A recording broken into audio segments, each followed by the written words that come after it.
NXT on July 27th. I said, you know what? Samoa Joe last week, he's after Karrion Kross. Karrion Kross got a hold of William Regal in the parking lot. I didn't like that part because it was so phony, but Samoa Joe did a great job. So let's see what they're going to do this week. And guess what? Karrion Kross wasn't there. They let him get a win on Monday night, but the champion of NXT, but Samoa Joe was able to cover up for it. There were 3 takeaways from NXT this week. I didn't watch the whole show. I zipped through a good part of it because I wanted to see the main event business. And the only part that I didn't stop on that I would have was Frankie Monet, but she was in a tag team match with a couple of little skinny girls, and I just didn't give a shit.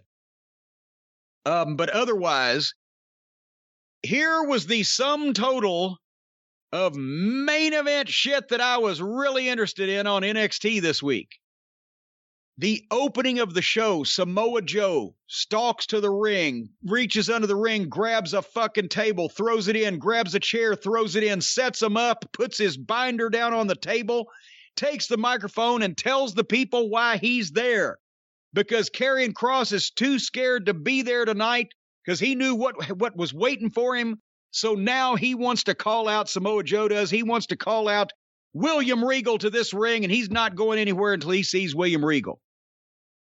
And Regal comes out, and Joe does a great promo. He lays it all out. He's mad, he's serious, he's pissed off, and he wants something. He tells Regal he knows that Regal is going to fire Karrion Kross for what he did last week, and he doesn't want him to do that because Joe has a 3-step solution. And he opens his binder, and he lays out one piece of paper, and he said, first, this is my official resignation as your assistant or whatever the title they gave him as management in NXT. This is my resignation. Second paper. This, William Regal, when you sign it, will put me back on the active roster as a wrestler. And the people pop. And Regal looks at it, and he reaches down and signs it. And they pop again. And then Joe says, but I said there were 3. This was a 3-step solution.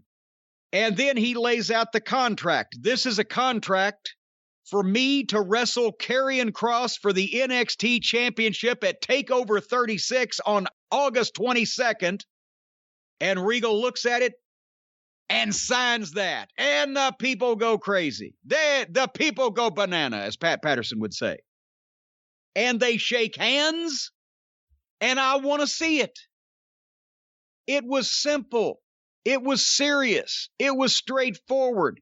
You've got a guy that can talk that looks like a fucking wrestler telling the boss that he wants a goddamn piece of another guy that looks like a fucking wrestler. And they made it legitimate, reasonable. There was no winking going on. There was no clown assistants hanging around in funny outfits. And I want to see that. And that was the first 5 minutes of the show. And it didn't take 20 minutes either. And I want to see that match. Now, the question is, Brian Last, what the fuck is TakeOver on these days? Is that the Peacock? I'm not sure because TakeOver is also where they're doing the Walter Ilya match, right? Well, you're jumping ahead of my notes, but yes. I will find out. TakeOver 36 on August 22nd, because then after Samoa Joe's open of the show, I started fast forwarding, and I fast forwarded until I caught something else that I really wanted to see, which was Walter's face, because they had Triple H and Shawn Michaels and somebody else. There was 3 of them. I can't remember. Possibly Regal. I don't know. But they announced that that match had been postponed, but now they could say because they wanted the whole world to see it, the rematch between Walter and Ilya will be at TakeOver 36 on August 22nd. So how can we watch this show? There's 2 matches right there I want to fucking see. And I will tell you then. And no one has a firm answer. I mean, I'm assuming Peacock, but I'm not seeing anyone actually say, watch it on Peacock. Oh, God damn it. Not one article I pulled up so far say where to watch it. That's like all these outlaw promoters these days put up the fucking their posters on the internet, and it's worldwide, and they have the fucking town that they're in without the state. And nobody knows, where the fuck is this? Danville. Anyway, and the main event on this program was Adam Cole against Bronson Reed. And I wanted to see this because, as you'll recall, and we're going to recap here in a few minutes, Bronson Reed is one of the guys that I picked for my WWE roster. He's young. He looks younger than they'll let you believe he is. They keep talking about him wrestling for 14 years. But he's Crusher Blackwell, young and in shape. He moves. His shit looks good. He's got potential. He's not there yet. But I wanted to say, okay, he's going to look probably as good against Adam Cole as anybody in a longer match. He's had some really impressive short matches. And this match was, obviously it was Adam Cole leading, but Cole put over their size difference by being flung around by the bigger but slower guy, the bigger and stronger guy, but the slower guy. They took their time. Adam Cole went to start working on the leg. I mentioned Bronson Reed's power shit looks good, but he needs to work on. There was periods of time he should have been registering the leg, and he didn't, when he would just forget about it because he was going to the next thing. But they still kept a babyface and heel dynamic, even though Adam Cole was the heel, the smaller guy, and he was selling a lot at first to get Bronson Reed's power over. He was selling like a heel, and Bronson Reed was doing this brutal shit like a babyface, like, you deserve this. So they got that body language down. They went through the break and kept people with it. Adam Cole, as I mentioned, was having a Bronson Reed match because Bronson Reed can't have an Adam Cole match. So this was how this would work, and it did. And Cole worked the leg to keep the big man off balance. I will say, if Bronson Reed is listening, there were periods of time where he was selling the leg, and he was selling on his face, but he was on his back laying there selling his leg. And a guy that size, if you're selling in a stationary position, you've got the danger of looking too much like a beached whale. And you're just, it gives the people a feeling, even if they don't see it right off or they don't see it consciously, this guy's he's just laying around.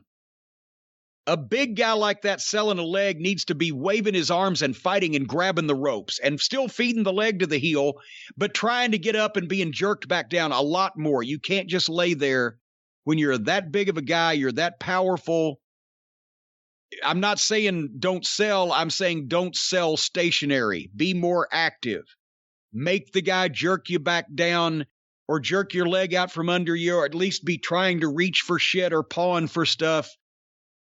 Do not just lay there and project shade. Anyway, and Bronson Reed started a comeback by just fighting back and starting to swing more and overpowering Adam Cole, chops, whatever. Again, a guy this size with that amount of power, but he's not the quickest person. You know, we've seen a few of these big guys that are really fast also. Bronson Reed's not necessarily that fleet of foot, but Bronson Reed needs a comeback. He needs a trademark hook up. He needs some kind of thing where the heel can accidentally stop himself for a second so that all of a sudden Reed can go from selling to standing up to looking at the people to fucking, you know, getting that look on his face and do something with the drop in the strap, the cup in the ear, all the things that baby faces have done as a trademark thing when they Hulk up over the years, and it wasn't invented by Hulk Hogan. It's just the name it's gotten. He needs one of those so that the baby face can then get the shocked face and fucking put the hand out and take the step back like, oh shit, now he's unleashed. Anyway, Bronson Reed at one point reversed a suplex into some kind of move that looked great if that's what he meant to do. I've never seen that exact turn before. Reed needs some snap on his punches, but that you can't teach this size and you can't teach this ability to move like that. Adam Cole hit the Panama Sunrise, which he does as much as he can to make it look like it's actually a move that you could do with getting up on a second buckle and the extra jump and everything. But I just don't like, because does it look as preposterous to you as it does to me, regardless of who's doing it? And especially in this case, this guy's 350 pounds easily, and Adam Cole did it. What do you think? I completely agree with you. I'm not saying I hate it or anything, but it looks completely preposterous. And I think the Canadian Destroyer in general looks completely preposterous. So, that's, and everybody says, oh, he doesn't find any fault with people he likes. Well, I love Adam Cole, but I don't like that move. Bronson Reed had a nice fucking comeback, hit him clothesline, powerbomb, and then missed his splash off the top. And Adam Cole hit the super kick, boom, and then the running knee to the back of the head, boom, 1, 2, 3. It was a good finish because in their pecking order and the way everybody's been presented, Bronson Reed probably should do a job at this point for Adam Cole, but it was competitive and it was close, and Bronson Reed missed his finish. And then Adam Cole didn't hit him with 16 things and beat him flat, which we'll talk about later. He hit the super kick after the guy missed his move, and that knocked the guy loopy, and then he hit the knee to the head and capitalized on it. Boom. So it wasn't Adam Cole and Kyle O'Reilly. It wasn't a classic, it wasn't Flair and Steamboat, but this Bronson Reed's got something, and it was a good match that made sense. Then, at the end of the episode, right as we're about to go off the air, the place where you should shoot an angle, guess what they did? They shot an angle. Kyle O'Reilly came out and whacked Adam Cole a couple times with a fucking chair, and then picked him up and gave him it was a suplex. They were trying to intimate that it was a brain buster, but it was a vertical suplex flat of his back on the steel stairs and left Adam Cole laying. He didn't proceed to fucking eviscerate him, hang his bowels out to fucking dry, bring his intestines out of he just whacked him a couple times with a chair and suplexed him on the steps and left him laying there while he was standing over him. So, golly gee whiz, could we have some Cole and O'Reilly on TakeOver 36, please? It seems like they're going in that direction. This could be the show of the year. If only we knew where to watch it. If only they would tell us what it's on, yes. Hey, Bronson Reed losing the Cole. Do you read anything into it that he's done dark matches, or did he work on main event, or was it just dark matches before recent tapings, I guess we still call them, so Vince could see him? I do not know the answer to that question, but I know that when Vince was down at the Performance Center, several of the people, including Karrion Kross and Bronson Reed, came up to get a look, and he's trying to find him some new stars, and he doesn't trust anybody else to do it. So that may be why the Karrion Kross has the cross to bear of having Vince as a fan of his right now. We'll see what happens. But anyway, that was my thoughts on NXT. It didn't take long to watch the show. One match, an interview at the start, a match announcement in the middle, and a main event at the end. Otherwise, everybody was professional. Nobody did anything stupid. Certainly nobody got the sponsors to revolt and drop the program. It just wasn't a lot of people I was interested in, where over on the other channel, you have constant chaos and unprofessionalism and the chance that somebody's going to get seriously injured at every second, which is, I guess, why that appeals to the same kind of people that go to the car race to see the fucking guy run into the wall. But it wasn't an exciting program, but I saw a wrestling match and a wrestling promo. So there we have it.